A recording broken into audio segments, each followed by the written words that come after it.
I noticed you haven't yet endorsed in the Wisconsin governor's race. What's your thinking there, and might you endorse? Or I don't think so. I met Francesca a couple of years ago. I was in Wisconsin, and she seems very, very nice. But again, this is a race I just am not that familiar with. We have not gotten involved in many governor's races. I think we did one in Maine with Troy Jackson. Obviously my major concern right now is seeing that we have a Senate and a House that is going to stand up to Trump. That's really where my focus is. So as of now, we have not been involved in that race.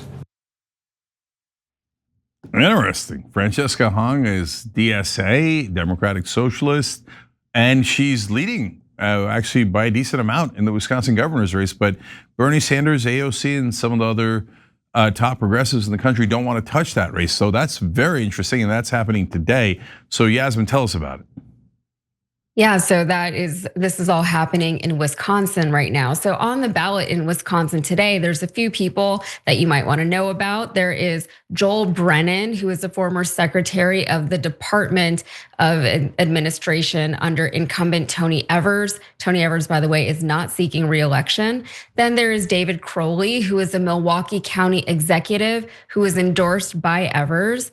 We also have Kelda Roys. Kind of sounds like Kendall Roy.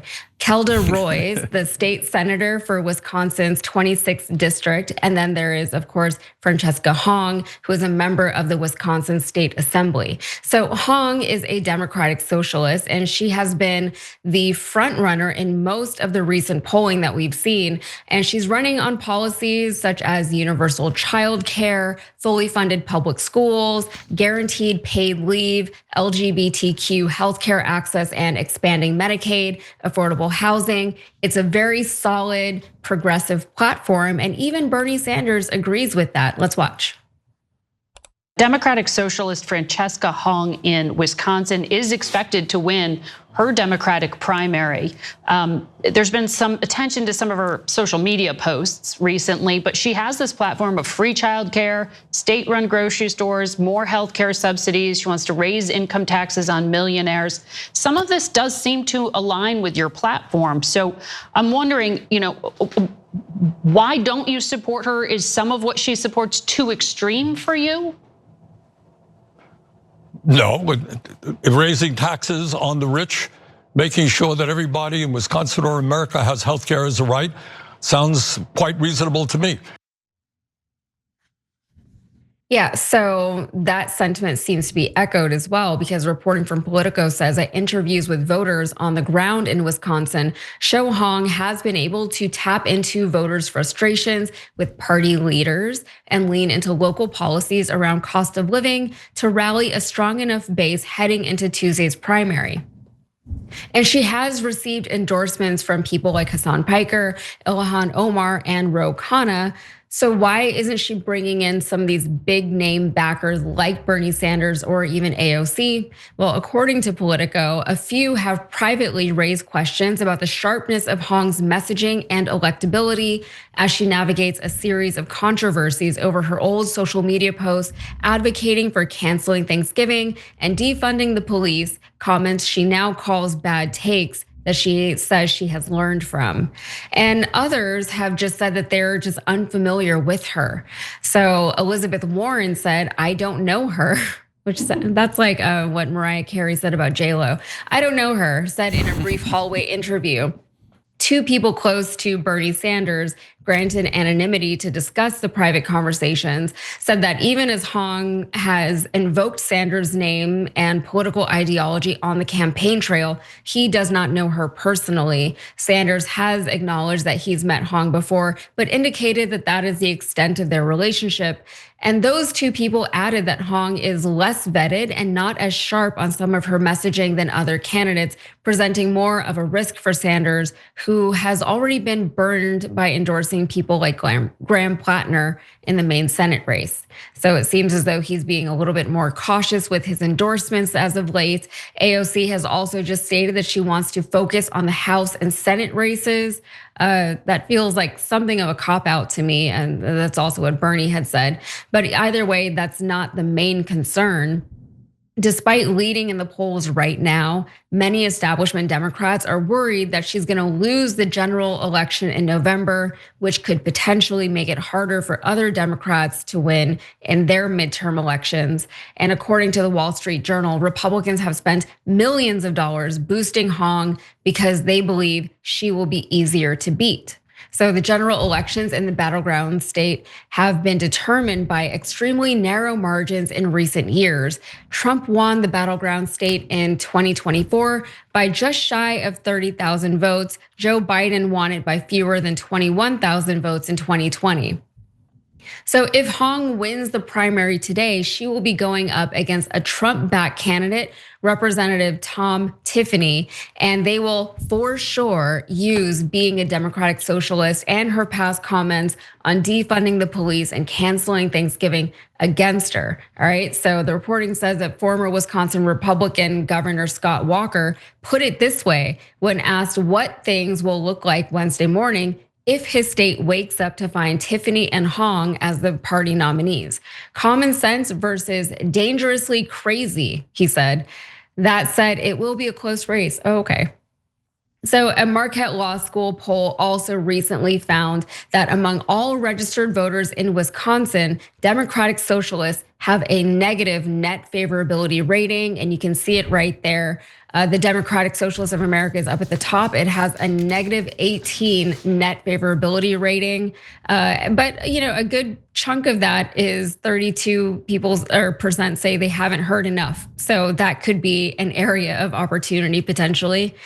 When you look at it by party, among Republicans, 1% have a favorable view using the combined measure, with 84% unfavorable. And among independents, 13% are favorable, with 52% unfavorable. 15% of Republicans say they have not heard enough, as do 31% of independents. And among Democrats, 54% have a favorable opinion of Democratic Socialists. 10% are unfavorable and 36% have not heard enough. But again, it's up to the voters to decide what it is that they want. Alan Minsky, the executive director of Progressive Democrats of America, said this to Politico. He said, if Francesca Hong is elected the governor of Wisconsin, people are going to see somebody working very, very rigorously as the governor, like Zohran Mamdani is as the mayor of New York, to pursue a set of policies that people are rapidly going to recognize are in their best interests. And Hong is not deterred by this lack of endorsements. Here's what she has to say about that. Why do you think AOC and Senator Bernie Sanders have not endorsed you? I have so much respect for the senator and the congresswoman, and they are working tirelessly to make sure that we can flip Congress and the Senate and get Democrats wins in the midterms. I look forward to conversations with them about that too. Does it show that they don't think you're able to win this battleground state?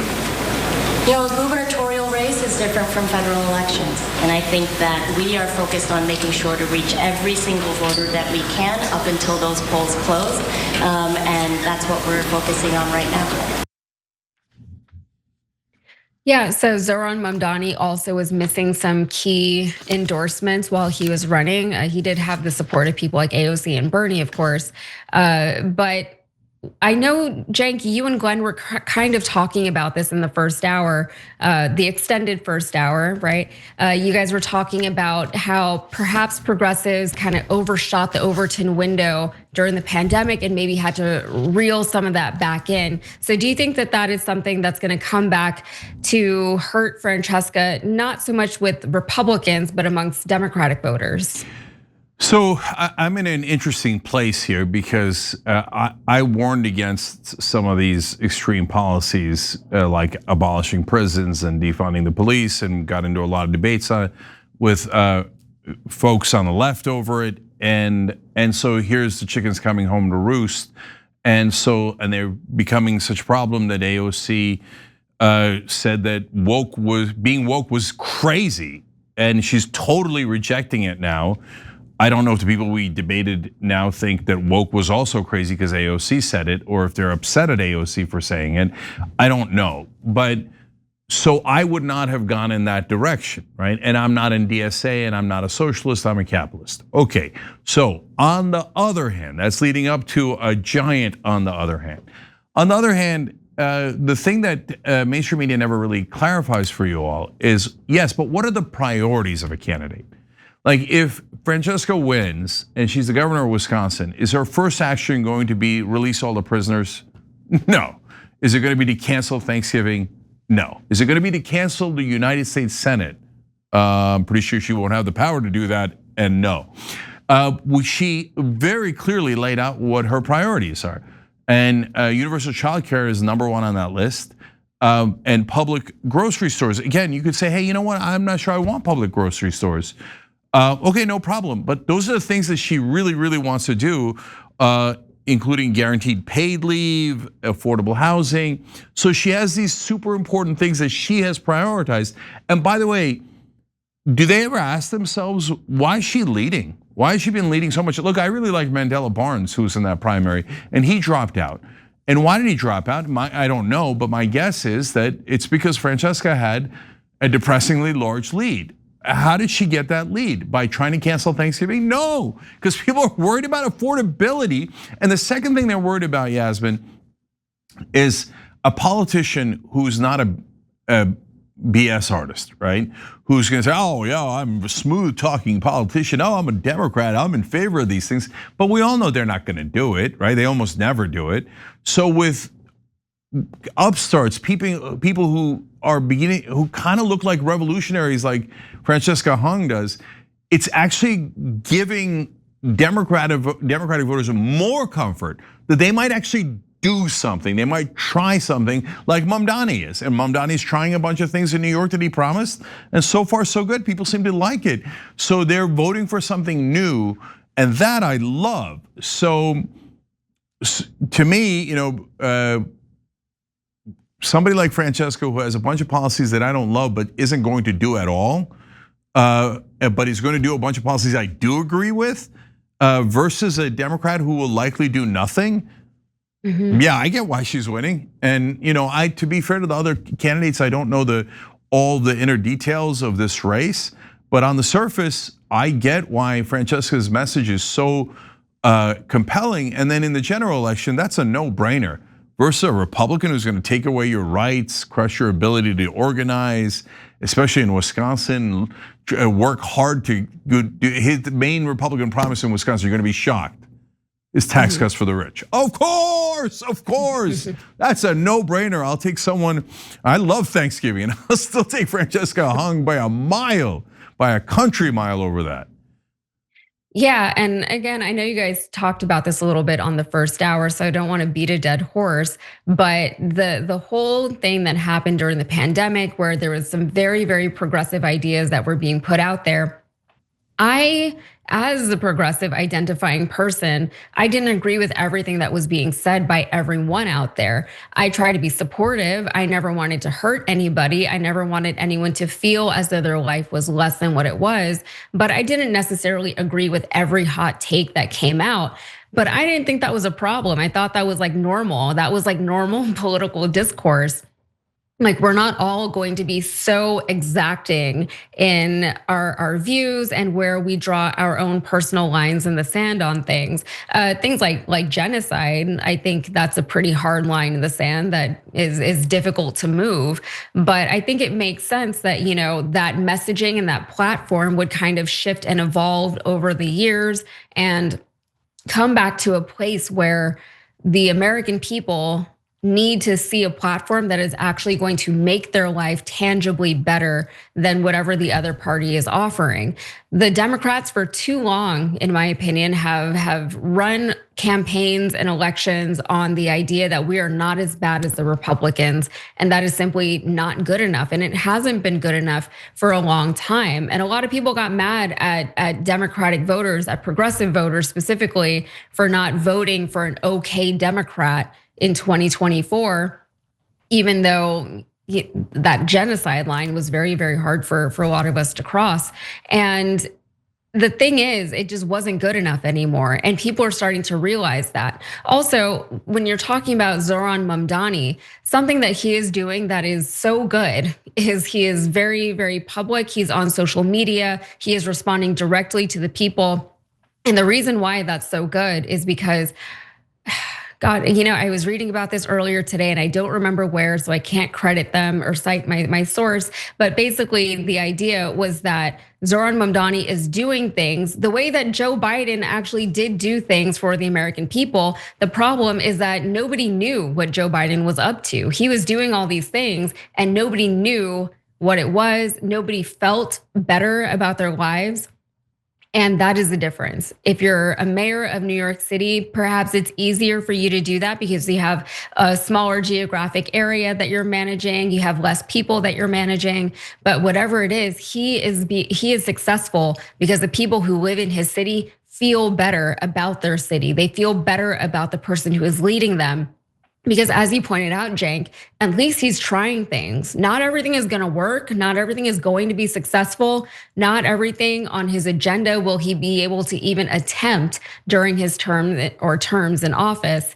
But the fact that he's trying is very, very comforting to a lot of people because we have simply had politicians in power for too long who don't even try anymore. They get into office and then they disappear. They do whatever it is that they do and we don't hear from them. They vote in the big votes, but that kind of stuff doesn't directly impact most people's lives. The problem is affordability.